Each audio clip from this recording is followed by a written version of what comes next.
ازيكم يا شباب في فيديو جديد في اول حلقة من قناتكم الجديدة واللي هتكون شرح مسلسلات وافلام وغيره كتير.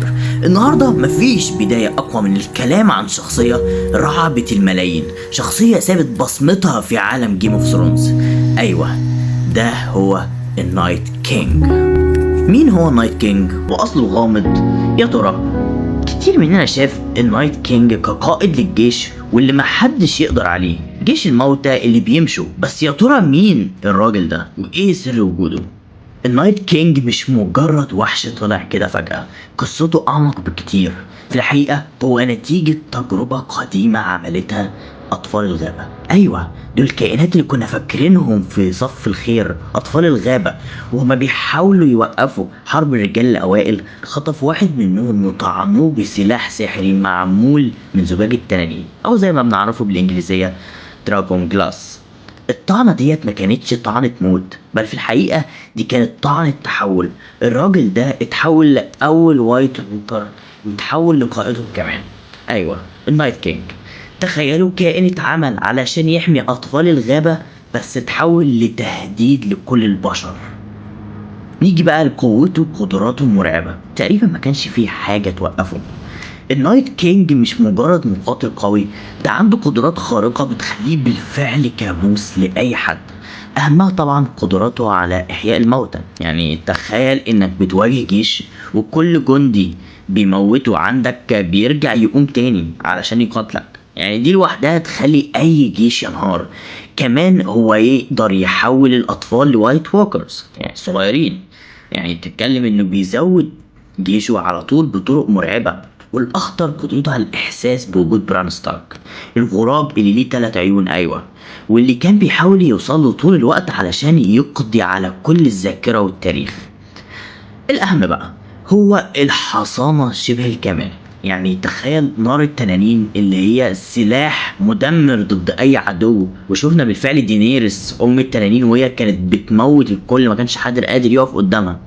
كانت بالنسبة للنايت كينج مجرد نسمة هوا ساقعة، اللي هو ينفخها كده بإيده يوم خلاص طارت.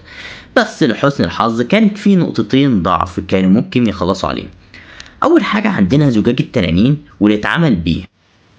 تاني حاجة بقى هو الحديد الفاليري النادر والقوي.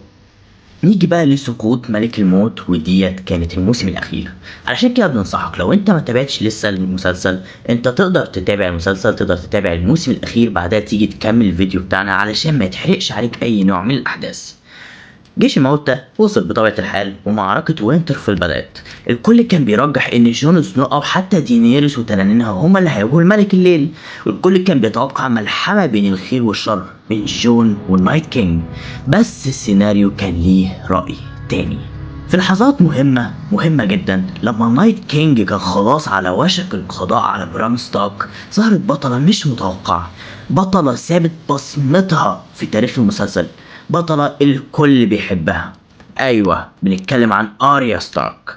بمهارة وسرعة ما تتصدقش، آريا نطت عليه وطعنته بنفس الخنجر اللي معمول من الحديد الفاليري اللي كنا بنشوفه معاه كتير. الطعنة ديت كانت كفاية انها تنهي وجود النايت كينج، وبوقوعه وقع معاه كل جيش الموتى. بتتكلم انها لحظة كانت كفيلة تخلي الجمهور كله ياخد نفسه ويصرخ من كتر الذهول والفرحة. طيب هل كده خلص كل حاجة؟ لا، دلوقتي هنتكلم بقى عن نظرية، كانت نظرية مشهورة جدا ما بين الفانز والناس عموما، وهو ان الملك الليلي هو بران ستارك. ايوه، النظرية دي كانت مشهورة قوي بين المعجبين، والفكرة ان بران ستارك وهو بيحاول يمنع النايت كينج يتخلق او يوقفه، هيرجع بالزمن لورا ويدخل جسم اول راجل اتحول، بس هيتزنق جوه الجسم ده ويبقى هو نفسه الملك الليلي. طب ايه الدليل على النظرية ديت؟ كانت كالآتي. أول حاجة وهي اللمس، قدرة الملك الليلي على لمس بران ستارك في الرؤى والرؤية بتاعته ويأثر عليه في الحاضر، ده كان بيوحي بإن في اتصال عميق ما بينهم.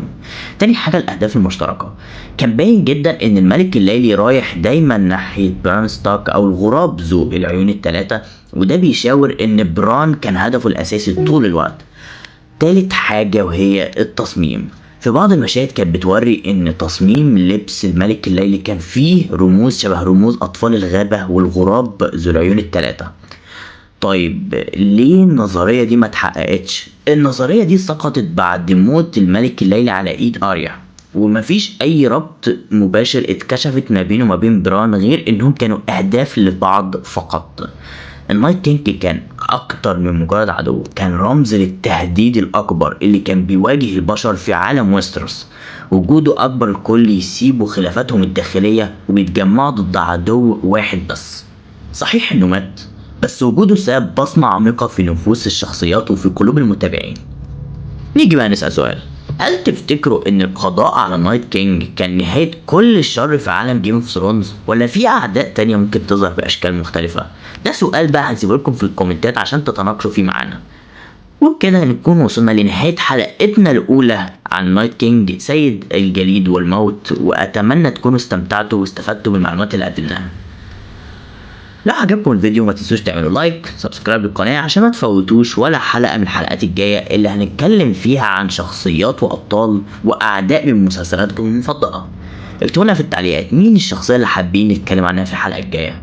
أشوفكم بخير.